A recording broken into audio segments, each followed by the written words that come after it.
হযরত ওমর দেখতেছে রাতের অন্ধকারে ছদ্মবেশে হযরত ওমর মদিনার অলি গলিতে ঘুরতেছে। হঠাৎ দেখতে পায় বিস্তীর্ণ মরুভূমি, একটা তাঁবু দেখতে পায়। হযরত ওমর ভাবতেছে মদিনার মানুষ এখন সচ্ছল হয়েছে, আর তাঁবু টাঙ্গায় এখানে কে রয়েছে? হযরত ওমর সেখানে যাওয়ার পরে দেখতেছে তাঁবুর মধ্যে থেকে আওয়াজ আসতেছে, গোস্ত সিদ্ধ হলেই তোমাদের খাবার দিব, গোস্ত সিদ্ধ হলে তোমাদেরকে খাবার দিব। সঙ্গে সঙ্গে হযরত ওমর ভাবতেছে হয়তোবা অন্য এলাকা থেকে এসেছে, আসার কারণে হয়তোবা ক্ষুধার জ্বালায় এখানে রান্না বান্না করতেছে, আর রান্না করা শেষ হলেই এখানে খাদ্য খাওয়া করবে, বেশিক্ষণ থাকা এখানে যাবে না। হযরত ওমর দেখতেছে 1 থেকে 1.5 ঘন্টা 2 ঘন্টা হয়ে যায়, তারপরেও মহিলার আওয়াজ আসতেছে, গোস্ত সিদ্ধ হলেই আমি খাবার দেব। সঙ্গে সঙ্গে হযরত ওমর লোকমা দিয়া বলতেছে, মা তুমি কখন থেকে বলতেছো গোস্ত সিদ্ধ হলেই তুমি খাবার দিবে?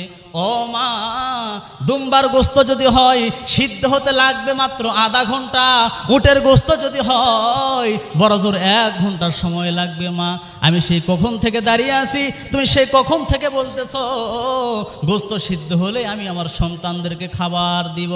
ও মা, তুমি কি তোমার সন্তানদের সাথে প্রতারণা করতেছো? মা, সঙ্গে সঙ্গে ওই মহিলা বলতেছে, পথিক আমার বাড়ি হলো ইয়ামান দেশে, আমি শুনেছি এই মদিনার যিনি খলিফার দায়িত্ব আছে নাম হলো হযরত ওমর, এতই ভালো, মানুষের দুঃখ কষ্ট রাত্রিবেলায় ঘুরে ঘুরে দেখে বেড়ায়। আমি এই জন্য এসেছি, আমার খবর কেউ নেয় না। আমার স্বামী দুনিয়া থেকে বিদায় হয়ে চলে যাওয়ার পরে আমার পাড়া প্রতিবেশী কোনো দিন তারা খোঁজ খবর নেয় না। আমার 2টা সন্তান কি হালতে আছে তারা কোনো দিন কেউ খোঁজ খবর নেয় না। আমার 2টা সন্তান খাইলো কি খাইলো না এই খবর কেউ নেয় না।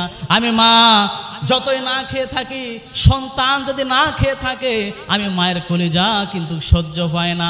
আপনি দেখবেন আপনার মা না খেয়ে আপনাকে খাওয়াবে, আপনার মা না খেয়ে দেখবেন 1 টুকরা গোস্ত কম খাবে, বলবে পাতিলের মধ্যে আছে বাবা তুমি খাও, আমি পরে খাবো। এইটা হলো মায়ের দোয়া। বলতেছে, পথিক আমি কি করব? মুমিনা একজন নারী। বিকালবেলায় গেছিলাম ওমরের দরবারে, যাওয়ার পরে দেখলাম এত মানুষের ভিড়, আর ওই ভিড় ঠেলে আমি কেমনে সামনে যাই? আমি এই জন্যই পাতিলের মধ্যে পাথর আনিছে, আগুন পানি দিয়ে আমি জাল দিচ্ছি, আর খটর খটর শব্দ হচ্ছে। আমি আমার সন্তানদেরকে বলতেছি গোস্ত সিদ্ধ হলেই তোমাদের খাবার দিব। ও পথিক, আমার এই গোস্ত কোনোদিন সিদ্ধ হবে না, আর আমার বাচ্চাদেরকে খাওয়ানো হবে না। আজকে রাত্রিবেলায় আমার 2টা সন্তান দুনিয়া থেকে বিদায় হয়ে চলে যাবে। সঙ্গে সঙ্গে ওমর বলতেছে, মা আল্লাহর কাছে অভিযোগ দিও না মা, আমি এই মুহূর্তে আসতেছি মা। ইন্নাল্লাহা মা'আস সাবিরিন, আপনি একটু ধৈর্য করেন মা, আমি আসতেছি, আপনি চিন্তা করবেন না। হযরত ওমর এক দৌড়ে বাইতুল মালের কাছে গিয়ে বলতেছে, আসলাম তাড়াতাড়ি দরজা খুলে দাও, তাড়াতাড়ি তুমি দরজা খুলে দাও। দরজা খুলে আসলাম বলতেছে, ইয়া আমিরাল মুমিনিন, আপনার কি মরুভূমি এগুলো ঘুরে ঘুরে দেখা শেষ? বলতেছে না, তাড়াতাড়ি আমাকে জাহান্নামের আগুন থেকে বাঁচতে হবে। ও আসলাম, 1 বস্তা আটা আমার মাথায় তুলে দাও, 1 বস্তা আটা আমার মাথায় তুলে দাও। সঙ্গে সঙ্গে আসলাম বলতেছে, ইয়া আমিরাল মুমিনিন, আমি হলাম চাকর, আপনি হলেন মদিনার খলিফা। ওয়াইয ক্বালা রাব্বুকা লিল মালাইকাতি ইন্নী জাইলুন ফিল আরদি খলিফা। ওগো আমিরাল মুমিনিন, মুমিনিন, আপনি হলেন খলিফা, কোথায় বস্তা নিয়ে যাইতে হবে আমি চাকর আসলামকে বলেন, আমি মাথার উপর ঘাড়ের উপর তুলে নিয়ে সেইখানে যাব। সঙ্গে সঙ্গে আমিরুল মুমিনিন হযরত ওমর বলতেছে, নিজের পাপের বোঝা নিজেকেই বহন করা লাগবে। এই আসলাম, তাড়াতাড়ি পিঠের উপরে তুলে দাও। সময় মতন যদি আমি এই খাবারের বস্তা ওই পথিকের কাছে না পৌঁছে দিতে পারি, তাহলে আমি ওমরকে জাহান্নামের আগুনে আল্লাহ পোড়ায়া দিবে। আসলাম বলতেছে, আমিরুল মুমিনিন, এই দিন আর আপনার ঘাড়ের উপর আপনার বস্তা আমি তুলে দিলাম। হযরত ওমর বস্তা নিয়ে এত জোরে দৌড় দেয়, আসলাম পিছন থেকে বলতেছে, ওগো আমিরুল মুমিনিন, এত জোরে আপনি দৌড়াবেন না, আপনি পড়ে যাবেন, আপনার কষ্ট হবে। সঙ্গে সঙ্গে ওমর ঘাড় ঘুরে বলতেছে, আসলাম রে, আমি যদি উষ্টা খেয়ে পড়েও যাই এটা আমি সহ্য করতে পারবো, যদি সময় মতন বস্তা আমি না নিয়ে যাই তাহলে আল্লাহ যদি জাহান্নামে দেয় সেই আগুন আমি ওমর সহ্য করার ক্ষমতা নাই। হযরত ওমর তাবুর কাছে গিয়ে বলতেছে, মা, ও মা, আপনি কি আছেন?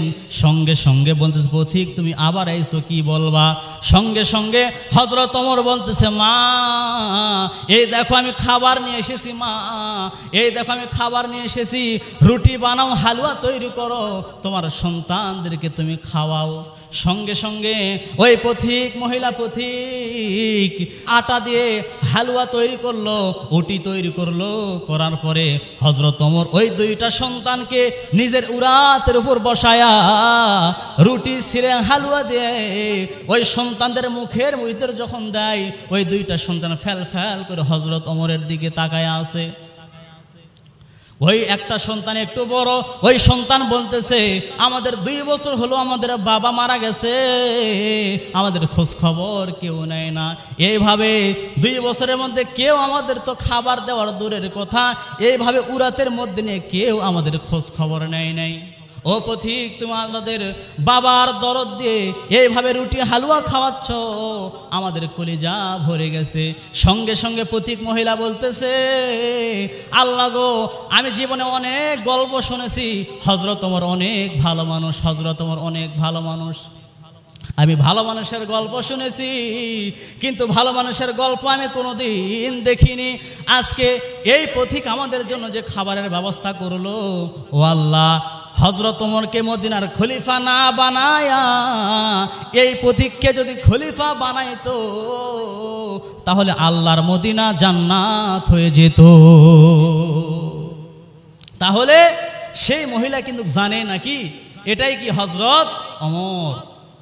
তাহলে দেখেন তার কলিজার মধ্যে কি একটা ভয়, কেমন ভয় তার কলিজার মধ্যে। ভয় হচ্ছে যদি আমি সময় মতন না পৌঁছে দিতে পারি তাহলে আমি ওমরকে জাহান্নামের মধ্যে পুড়িয়ে ফেলবে।